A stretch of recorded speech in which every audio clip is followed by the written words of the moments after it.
All right, how's it going? Welcome back to another video here in the series on vector calculus. We are on this new section here now on surfaces and surface integrals. And the last video was the first video in this new section where we spent that video more or less just introducing what a surface integral was. And what I have right here in the background is supposed to be kind of just a summary of the last video. So to start off talking about integrating over surfaces, we wanted to start with kind of a relatively simple intuitive case where the surfaces that we were working with were inherently going to be subsets of R2. So what that means is that whatever surface we're working with, just to start off, we can draw out a 2D plane, an XY plane, and then we can draw some domain, which we call D here. And what we're going to be looking at in the beginning is saying, well, let's just integrate over this type of surface. We're going to restrict our surfaces to that form right there. Then what we said in terms of actually performing a surface integral is that if we wanted to integrate some scalar function, f of x comma y, and again, examples or physical examples of scalar functions could be the temperature or maybe the mass density of something. But if we wanted to integrate some scalar function over whatever our surface is, over our domain D, the way that we would do that, at least in terms of a definition, is very similar to what we saw in the single variable case, where you would take the limit of a Riemann sum. And just to reiterate what we would be doing there is we would take this area, this domain D, and we'd split it up into a bunch of little chunks. And then each of those little chunks, or those little pieces, we would call delta A.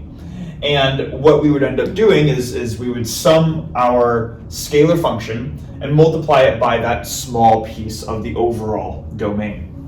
And then in order to actually turn this sum into an integral, we need to take the limit. And we had kind of this specific condition on the limit that was a little bit, or I guess it was a little bit more nuanced than in the single variable case. In the single variable case, you could just take your domain, split them into a bunch of rectangles, and take the width of those rectangles to go to 0. But here, when we're splitting up our domain D, one way that we could do that is to make a bunch of little squares that have an area dx times dy. And in doing that, you want to make sure that as your area gets infinitesimally small, you don't want maybe dx to get really small, but dy to get really large. So the way that you impose that is you have some parameter L, which acts as an overall distance that your area needs to be contained within as the area progressively shrinks. Okay. So it's kind of this small little detail, but it was that is the reason why we have this parameter L and why it's not showing up in the other expressions here in the summation, right? So that was more or less the definition of the surface integral that we're going to be working with here.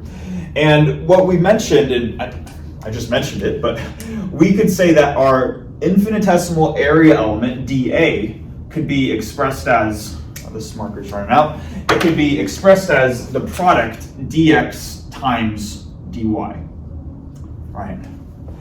And what we ended up showing in the last video is that it didn't matter which of these two integration variables we integrated over first. We showed an example, I think it was with a triangle, where we started to integrate over x, and then after that we integrated over y. And then we saw that we could interchange this product of differentials. We could also write dy times dx and integrate over y first and then x second, and that we would still get the same thing. And hopefully that makes sense, right? Because no matter how you sum up this domain D here, as long as it's the same overall domain, then you should get the same overall answer, right?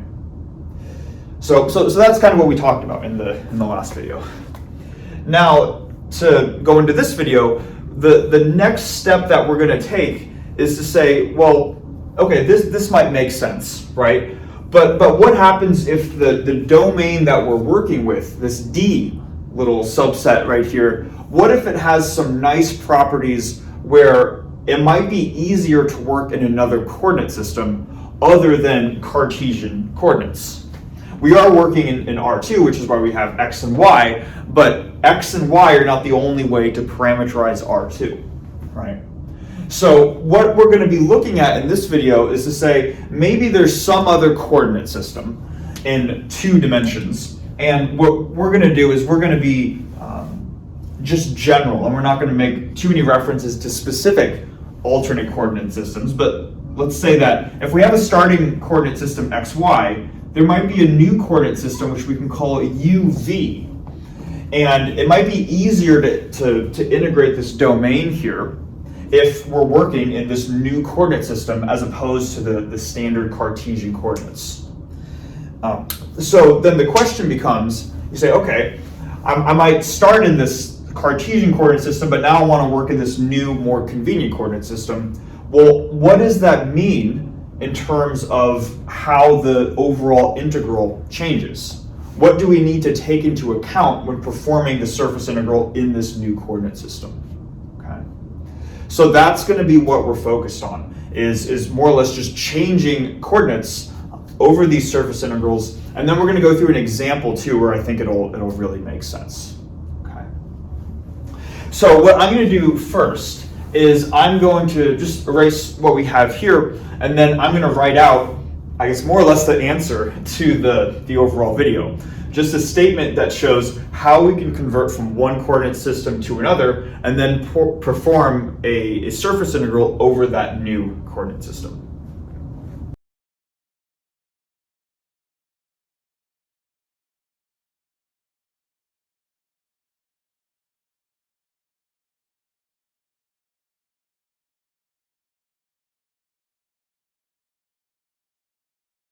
Okay, so there is a lot on the board here, but this is kind of the central idea of the video, so it's worth unpacking and making sure that we understand it. So let's go through this together. It says here that given a smooth and invertible transformation between a set of coordinates, where our starting coordinate system is the Cartesian coordinates, x comma y, and then some new coordinate system, which we can call u comma v, then this giant equation here is what you would need to do in order to perform a surface integral in the new uv coordinate system. So let's unpack this expression together, and that's what we're going to spend a lot of the video doing, right? So starting here on the left-hand side is kind of what we were just making sure that we had a good understanding of in the last video. Just saying, how can we integrate, or how can we perform a surface integral of some scalar function f of x comma y over some domain D with respect to those Cartesian coordinates x and y.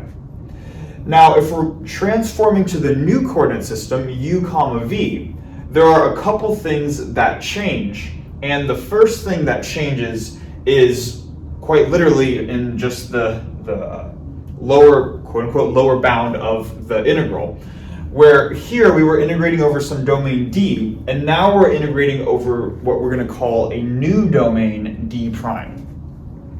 And just by saying that we're now integrating over a new domain D prime, that might already raise some questions. Because if we remember just from the previous whiteboard, if we had some domain D in xy coordinates, all we're really doing here is we're saying, let's come up with a new way to parameterize this two-dimensional space, but the fundamental area that we're integrating over, quite literally this area that we're integrating over here, should be the same area. So why are we having this new domain D prime? It almost seems like we're like I have like some other blob I'm calling D prime, right? And I want to make sure we're clear on that, because that's not what's going on here. It is true that we are inherently integrating over the same physical area in two-dimensional space, and that we're just using a different set of coordinates to describe that area. The reason why they call this d prime here is because when we work in this new coordinate system, this UV coordinate system, the fundamental picture is going to change because our our horizontal and vertical axes no longer are going to be labeled by x and y. They're now going to be labeled by u and v, like this.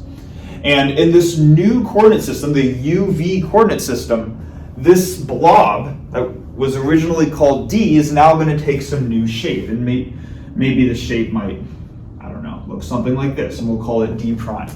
Okay? So that's what we're saying when we have this new domain here. It's not that the actual area is any different. It's just that when written in a new coordinate system, the area appears to be different. And we're going to go through an explicit example so we get a clear understanding of this picture here. But I just wanted to comment on that point because that was a point of confusion for me when I was first learning about these things. Okay. Anyways, first thing, we're integrating over this domain d prime. That's why it's called d prime. Then for the integrand itself, we have our function f. And the function f is still a function of x and y, but now both x and y depend on the new coordinate system u and v. So what we're really doing is we're saying let's take our original integrand and just re-express that integrand in terms of the uv coordinate system. Okay. Then there's this quantity right here, which looks like the absolute magnitude of j. I'll comment on that in a bit. And then after this, we have, of course, du dv rather than dx dy. All right. Now, first question, if we're not already familiar with what this thing is, well, what is j, right? And conveniently, that's what we wrote out here. J is simply the Jacobian matrix that we've seen earlier on in this video series. And there are a couple different ways that people will or a couple different notations that people use to describe the Jacobian matrix. One, the most compact way is with the letter J, but you'll also see this expression right here. The Jacobian matrix is just the matrix of all the first order partial derivatives, right? Which is this matrix right here. Sometimes what people do is they want to say, let's take the partial derivative of x and y with respect to u and v, and just look at the matrix that has all of those possible first order derivatives. So they might also write the Jacobian like this. So if we see this notation at some point, that's just what that means. Okay.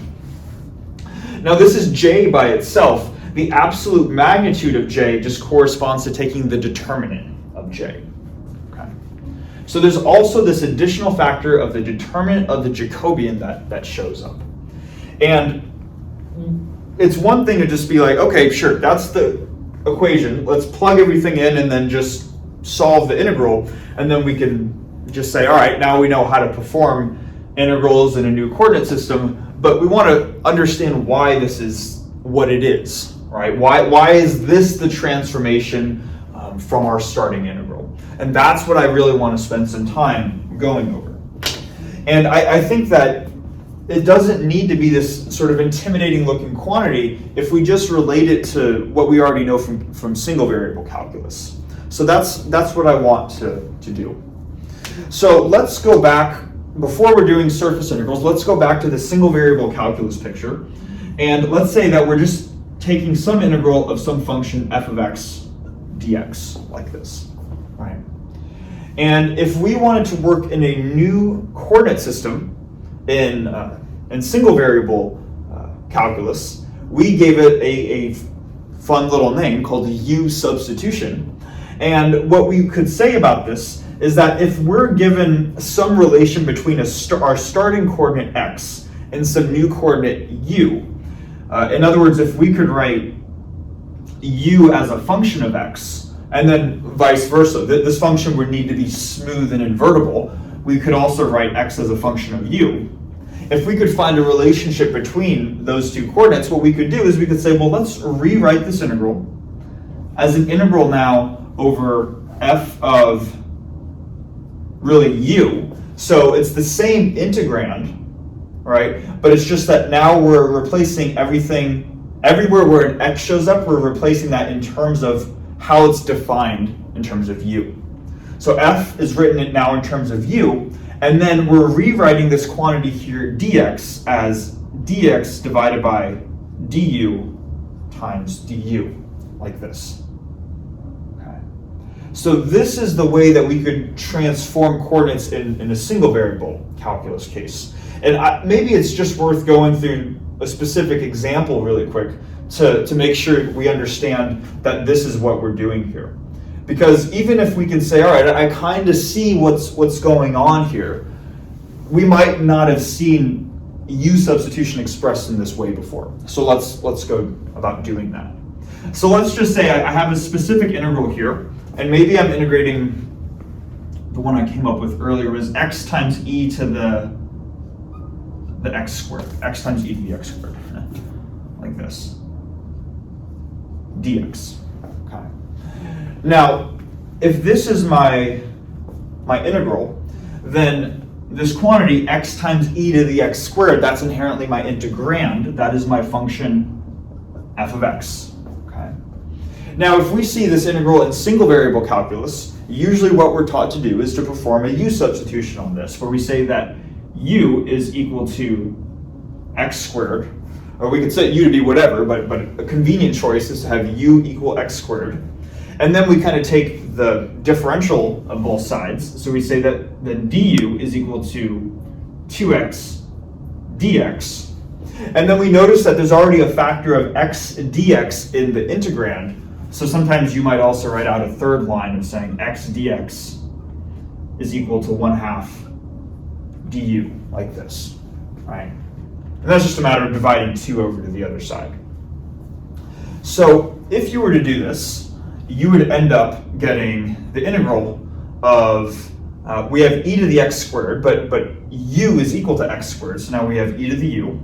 And then x times dx, we established was 1/2 du, so times 1/2 du, like that, like this, right? So that's how we would perform the U-substitution in single variable calculus. What I want to do now is just to make sure that we can see that this expression that we have right here is, in fact, just the same thing as this, even if maybe we haven't seen U-substitution expressed with this formula right here. Okay. So let's look at this formula and see how we can get to this result. So this integral, and maybe I'll put an arrow going down here. We have, if we want to apply this equation to this integral right here, we have f of x of u. So right now we have u as a function of x. We have u of x, and maybe let me write it like this. We have u of x equals x squared. If we were to get x in terms of u, we could also say that x as a function of u is just the square root of u. I guess plus or minus square root, right? But yeah, x of u we'll just say is the square root of u. Now, with this in mind, what this equation tells us to do is it says let's take our starting integrand, which is x times e to the x squared, and everywhere where there's an x, let's replace it with u. Or let's replace it with how it's defined in terms of u, right? So we're starting with this quantity. We have x right here. X in terms of u is the square root of u, so this x is going to become the square root of u. Then we have e to the x squared. Well, we know that x squared is just equal to u, so we have the square root of u times e to the u, like this. So this quantity right here translates to what we have, this expression up until this point. Now, next we have dx over du. So within all of our, I guess, sort of relations that we have here, let's just see what is dx over du. And what we could do is we could just divide du to the other side over here, and then divide 2x over to the left-hand side over here. So maybe what I'll do is I'll just say that this expression, put a little arrow, this expression can be rewritten as dx over du is going to equal 1 over 2x, right? Now, again, the reason why we want dx times du is because that's the expression that goes into here. So we say, okay, dx over du is 1 over 2x, so I'm going to have our factor of 1 over 2x, and then our differential du. So by using this equation for u substitution, this is what we get up until this point. Now, the one thing that we still need to do is, because this is an integral over u, when we had our expression dx du, when we just wrote it from here, that expressed this derivative in terms of x.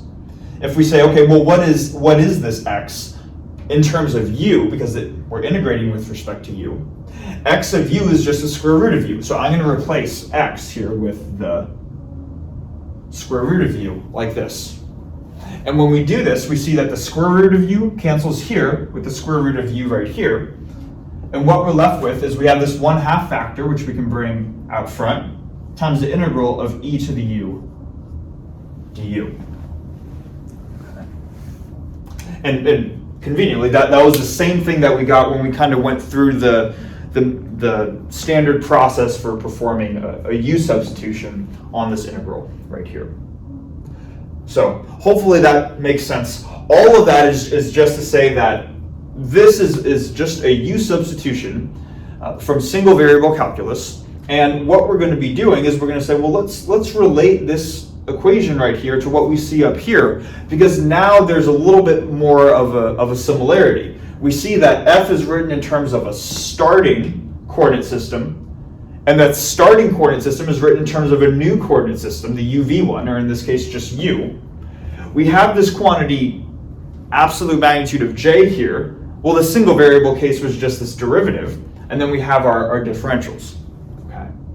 So we're seeing that there's like more of a similarity in the structure of this expression right here. All we're doing when we're changing coordinates is we're essentially performing a multivariate u substitution. Okay. Now, what I want to do is just to clean up this whiteboard right here. All of this was just to prove the point that this is a single variable u substitution. I'm just going to erase everything except what I have right here, and then we're going to go through, we're going to finish explaining why this equation is what it is.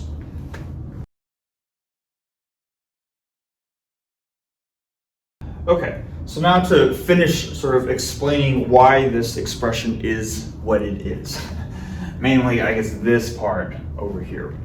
We saw that in the single variable case, right, that we had some starting coordinate system, which in this case was a single coordinate x, and then some ending coordinate system, which in this case was a single coordinate u. Now, what we have to do is we have to ask, for the case of a surface integral in 2 dimensions, what is our starting and ending coordinate system? Or I guess, set of coordinates. We had a single variable in both of these cases, but now we have a pair. Another way that we can write this is that we have maybe a starting vector in a 2D Cartesian coordinates x, y, and some ending vector u, v, like this. Okay. So the reason why I'm highlighting the differences between the single variable case and what we're doing now is because when thinking about the function that maps from our starting coordinate system to our ending coordinate system, that function will have a certain domain and codomain. So let's find out what that is. Let's say that we have a function that maps from a domain, let's say we have a function that takes in a domain element xy and spits out a codomain element uv. We could call that function f, like this. And if it takes in a domain element xy, that is a vector in R2. So we know that the domain of this function is R2. It needs to spit it out to some codomain, and the codomain element is also a 2D vector. So the codomain is also R2. So now let's just ask ourselves, well, what type of function takes in elements from R2 and spits out elements from also R2. Well, this is just a specific instance of a function f that maps from Rm to Rn, that's what we call a vector field. Okay. So that's going to be the first thing, is that now that we're generalizing, the function that maps between these coordinate systems is no longer a single variable function, but itself a vector field.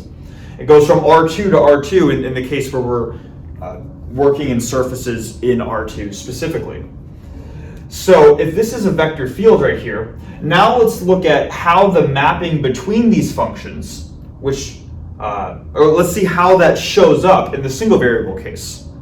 Well, in the single variable case, the mapping between x and u showed up as the derivative of that mapping. Whether we called it x of u or u of x, this would be the mapping between those two coordinates. So now that we generalize this to a vector field, we then have to ask ourselves, well, what is the corresponding notion of the derivative of a vector field? And we've talked about this earlier in the video series. That is simply the Jacobian. And that is why the Jacobian is what specifically shows up right here. Okay. Because now, of course, you might look at it, right, and be like, all right, well, the Jacobian's got a bunch of derivatives here. There's a derivative there, so sure, we can put derivatives and derivatives together, and that's why that is the same as that. But the reason why it's specifically the Jacobian is because the Jacobian is how we denote the first derivative of a vector field. Okay. So that's the reason why we have J in the integrand specifically. Now, the last thing that I want to say is that why do we have the absolute value signs right here, right? In other words, why are we taking the determinant of J and incorporating that in the integrand? Somebody might initially say that, well, it makes sense because J by itself, the Jacobian matrix is, well, it's a matrix. But everything else in the integrand is a scalar function on the right-hand side, and the same here on the left-hand side. Everything over here is a scalar function, so we'd expect everything over here to be a scalar function as well. So it might not make sense to have just insert J as a matrix and have a whole matrix in the integrand, right? But let me also ask the question then, well, why are we specifically putting the determinant of this matrix into here? Why not look at some other operation that maybe takes a matrix and spits out a scalar quantity, like the trace of a matrix? Why don't we have the trace of J here? Why do we have the determinant of J? So maybe pause the video and ask yourself that question. Why do we have the determinant here and not the trace specifically? Okay, assuming that we've had time to pause the video. So the reason, or at least my attempt at being able to clearly explain why we're taking the determinant of this matrix right here has to do with kind of the ending part of both integrals. So notice here that we had a vector function that would take us from some starting vector to another ending vector, but we don't actually have any column vectors themselves showing up in the integral and on either side. There's no column vector over here, there's no column vector over here. Rather, what we have is a product of differentials. So let's zoom in then on the product of differentials, because that's where these xy components kind of show up. They show up, well, they show up in the integrand, but they also show up here in the overall area element. So on the left-hand side, my area element is called dx dy. And on the right-hand side, this becomes my area element. I have the determinant of the Jacobian matrix times du dv. Okay. So the fact that we're working with area elements is kind of the first clue as to why we use the determinant specifically. To fully understand, though, why we use the determinant, I want us to go back to our knowledge on linear algebra when we first introduced the idea of a determinant. And there's a whole lot you could say about how to compute the determinant of a matrix in linear algebra, but conceptually, the determinant of a matrix is typically thought of as the scaling factor, right? Where if you have some volume before a transformation, let's do this. Let's say I have a matrix. I have a matrix A. We're doing linear algebra now. We'll get back to this soon enough. But I have some matrix A, and this matrix is itself a function, right? It's a linear function between finite dimensional vector spaces. And what we saw is that before we applied this function A, before we applied the matrix A, we might be looking at some volume. And after we applied the matrix A, we're looking at a new volume. And matrices can rotate objects, they can scale objects, but what the determinant specifically looks at in this matrix A right here is it specifically says, how does this matrix scale, whether it's vectors or areas or volumes, how does this transformation scale quantities once the transformation is applied? We can think of the determinant as itself a scaling factor from a domain to a codomain. And that idea that the determinant is a scaling factor, how much do volumes get scaled by, is what is needed that's kind of where all of the pieces sort of fit together. Because notice here that dx dy, that is just some area. We can think of it as a 2D volume or an area. And this is the volume before we perform the transformation, before we move to the new coordinate system.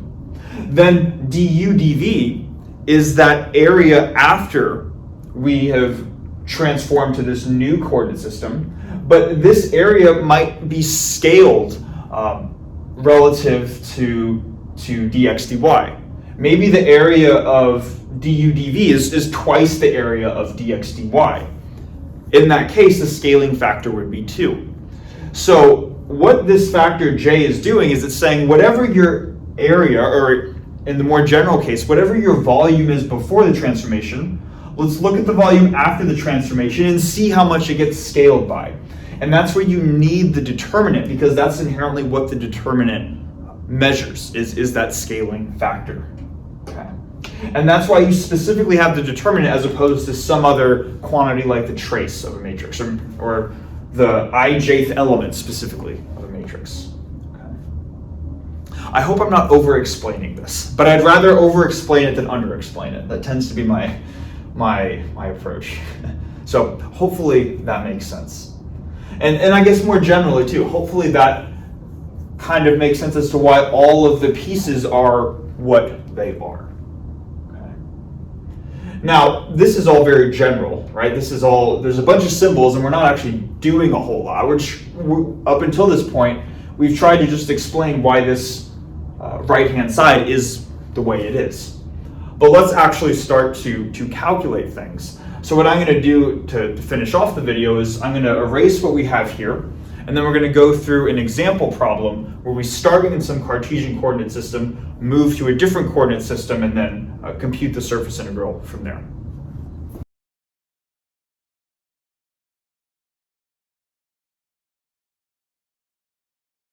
All right, so now to finish off the video with an example here. Let's say that we have some function defined on the two-dimensional plane, and it's e to the negative x squared plus y squared over 2. And we want to integrate this function over this specific domain right here. Now, what I want to make clear before we start doing this, because what we're going to do is we're going to perform a coordinate transformation to solve this integral. I want to first mention that you do not need to perform a coordinate transformation to actually solve this integral. Okay? It's completely fine to use the methods that we talked about in the previous video to perform the integral itself, where you start by figuring out that you say, what is the range of x values for a specified y, and you say maybe it goes from here over to this point. You could draw a single line, and then once you've established a single line, then you kind of add up those horizontal lines. or with the vertical lines, right? And that's fine. And you'll get the same answer ultimately. But what we want to show here is that by performing coordinate transformations, or convenient ones, they can help simplify the problem significantly. Okay. So let's start with that process.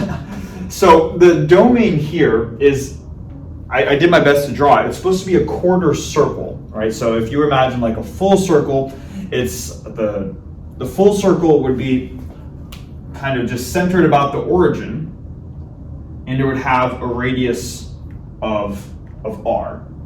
I'm going to do my best to draw a circle, but I realize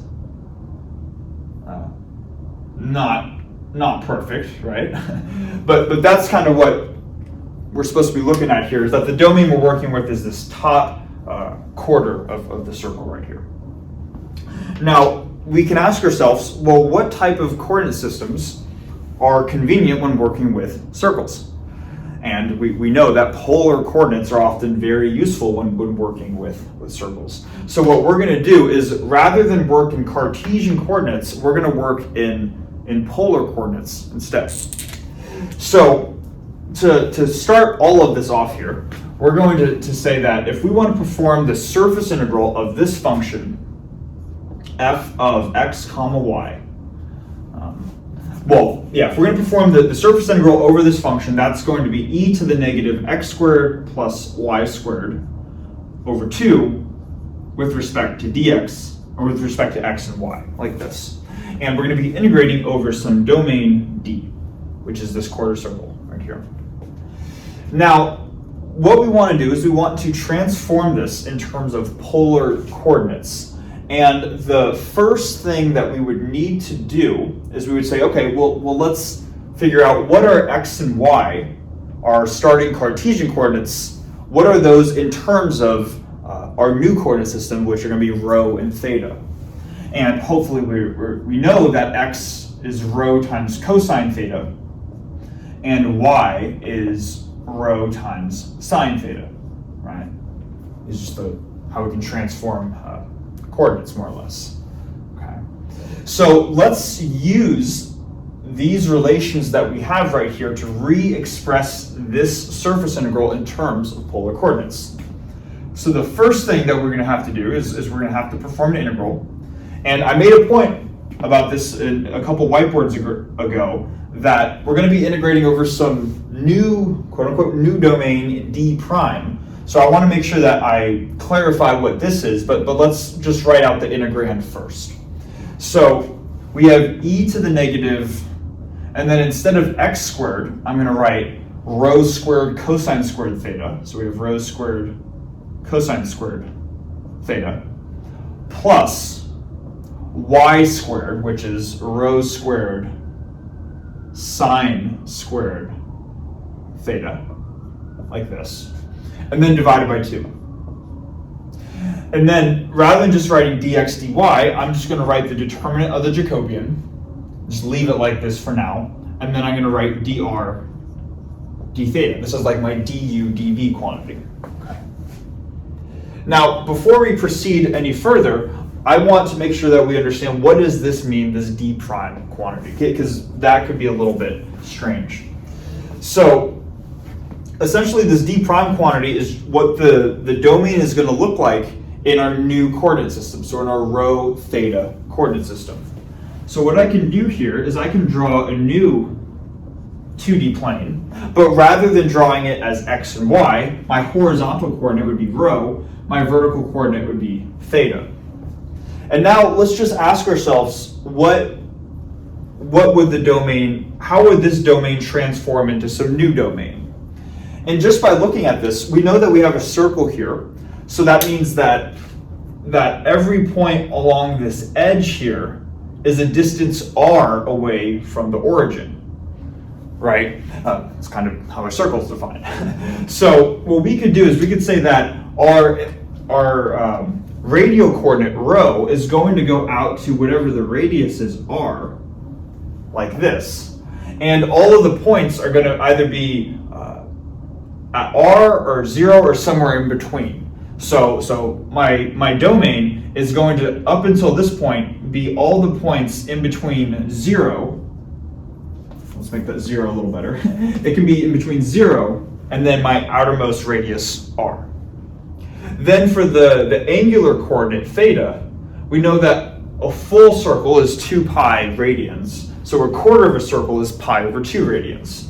So theta is going to go from 0 to pi over 2, like this. And then what we can do here is we can just fill this in, like so, where this new rectangle in the rho theta coordinate system is what I'm going to call d prime. Notice that d prime, it represents the same overall area as d. It represents the same physical space, physical 2D space, but when you plot it in different coordinates, it looks different, right? So that's what we mean by d prime. That's a specific example of how the domain appears to shift because we're plotting it in different coordinates. Okay. So just wanted to comment on that. Now, for this integral right here, let's just continue with this. We have our integral over d prime, and actually maybe then, rather than just writing d prime, let's actually use our domain now to write out what is the integral. What are we doing when we're integrating over d prime? And that would just be more or less the same process that we would use to add up the overall area of a square. What we would first do is we'd first draw a single line. So if you remember from the previous video, we would say for a given value of theta, what is the range of our other coordinate, rho? And here it just goes from a constant 0 to some other constant r. So one of my integrals is just going to go from 0 to r. I don't need to find this function. It's just a constant value of r because it's a constant radius. And then once I have a single line, then I can just add up these single lines, right? And this would continue from 0 all the way up to pi over 2. So my outermost integral is going from 0 to pi over 2. And hopefully you can see just from that process right there that by transforming what the domain looks like, now we no longer need to find out what's the specific form of this curve in Cartesian coordinates. We just say, okay, if we're integrating horizontally, we're going from a constant 0 to a constant r, and then if we're integrating vertically, it's from a constant 0 up to another constant pi over 2. So the integration bounds no longer need to be functions of one another in this specific case.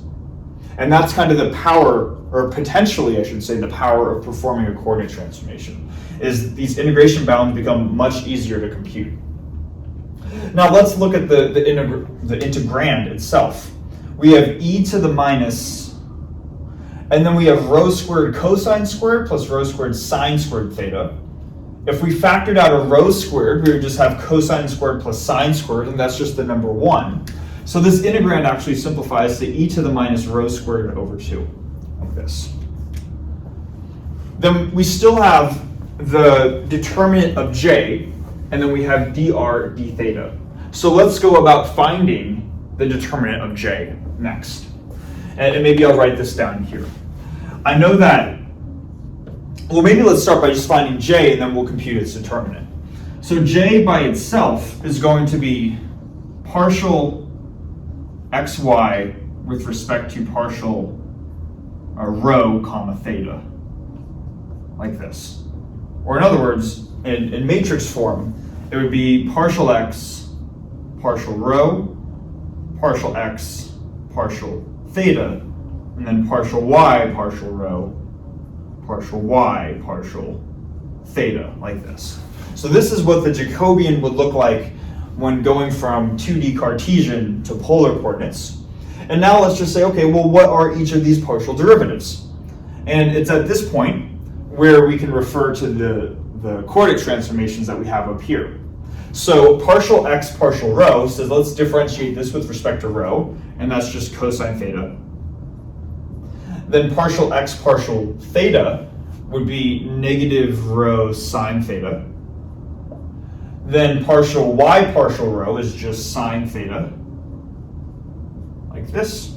And then finally partial y partial theta is going to be rho cosine theta, like this. So this would be the 2x2 Jacobian matrix in this case.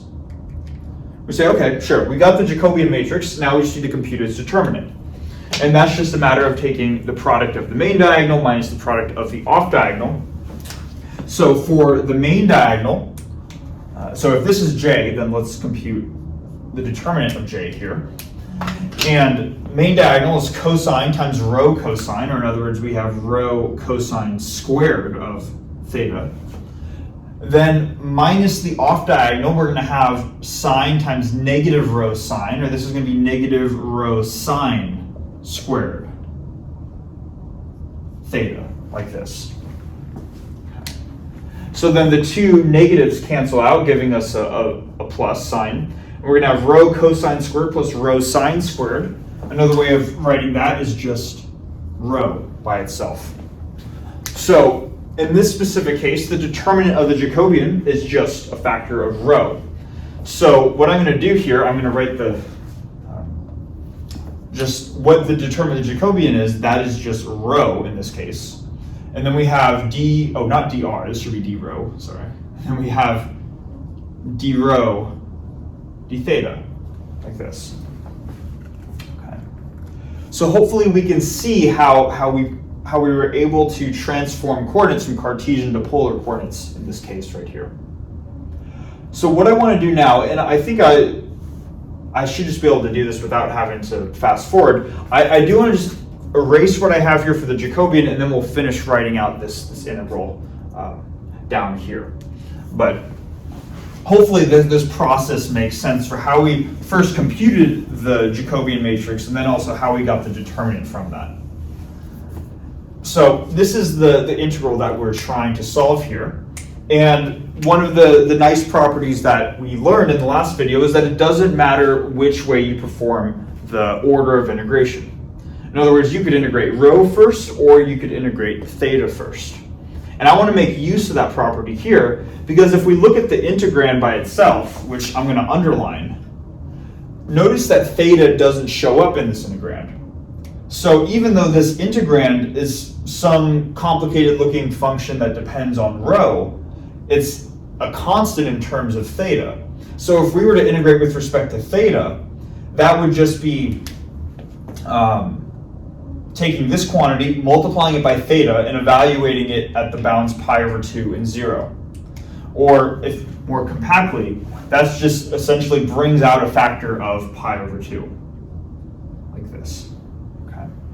So if we evaluate the angular integral first, we get a factor of pi over 2 coming from there. And then that leaves us with just the single variable integral, e to the minus rho squared over 2 times rho d rho, like this. And now it's just a matter of solving the single variable integral. So with the single variable integral, we know how to do this. This is actually very similar to the example that I had earlier. We could perform a U-substitution, where we say that u is equal to rho squared over 2, and then du is equal to rho d rho, like that. So if we then rewrite this single variable integral in terms of the u variable, let's see what we get. So we still have this pi over 2 factor out front. Then for the integration bounds, we'd say, okay, we would just plug in both 0 and r into rho right here. So the lower integration bound is 0 squared over 2, which is just 0. Upper integration bound is r squared over 2. So that's what this is going to become, r squared over 2. And then we can now start to rewrite the integrand, right? So you have e to the minus rho squared over 2. But rho squared over 2 is just u. So this just becomes e to the minus u. And then we said that du was rho d rho, and that's conveniently what we have right here. So we have e to the minus u du. And then, of course, if we evaluate this, we have pi over 2 are constant out front, and then integrating this just brings out a factor of negative 1 out to the front. So then we have minus e to the minus u, evaluated at 0 in r squared over 2. And then we just plug this in, and that's going to give us, let's see, it's going to give us pi over 2, and then 1 minus e to the minus r squared over 2. And it's at this point we're just kind of simplifying things, right, to get to that overall answer. But yeah, hopefully that makes sense. And we can really see the power in changing what our domain looks like in a new coordinate system, because that makes the integral significantly easier to solve, rather than trying to find what is the function of this thing as a, what is y as a function of x, or vice versa. Right? So yeah, I want to call it there. That's pretty much what I wanted to cover in this video. In the next video, we're going to start to generalize this notion of a surface integral to even higher dimensions, specifically 1 dimension higher. So yeah, thanks so much for watching, and I'll hopefully see you then.